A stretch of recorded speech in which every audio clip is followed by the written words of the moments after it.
Many pro-slave Americans made many different claims as to why they thought slavery was okay. One claim was that it was their way of life.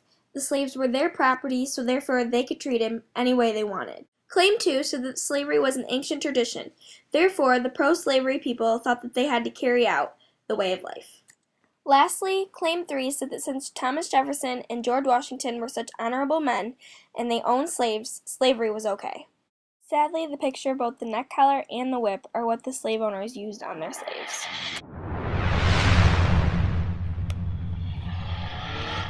Henry Ford was a very important man in American history. He made an impact on not only Michigan, but also the world with his astounding inventions.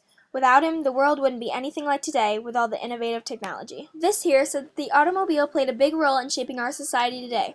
We had to start somewhere, and things slowly but surely became more advanced. Without Henry Ford, our world could have been completely different. No cars, planes, trains, and boats. What would we do? Where would we be? Henry Ford gave us the foundation, and amazingly, look where it's all gotten us today. Where did they start? With this 1865 Roper, the first car displayed at the museum. This was a steam carriage and one of the first cars Henry Ford ever invented. As generation passed, cars became more advanced throughout the Industrial Revolution. Cars started to be made with color and bigger engines. They became more powerful. The car that Henry Ford is most famous for is the Model T. This was the universal car. It was very practical and inexpensive.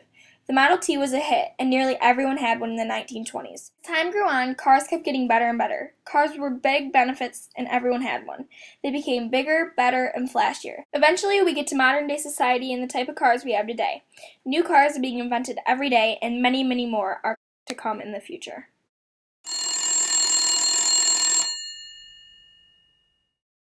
People started off by communicating by letters and verbally by mouth. When the telephone was first invented, it took off as a huge success.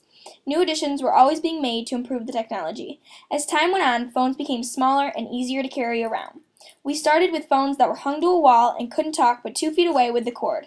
Now we have phones the size of a deck of cards that we can fit into our pockets.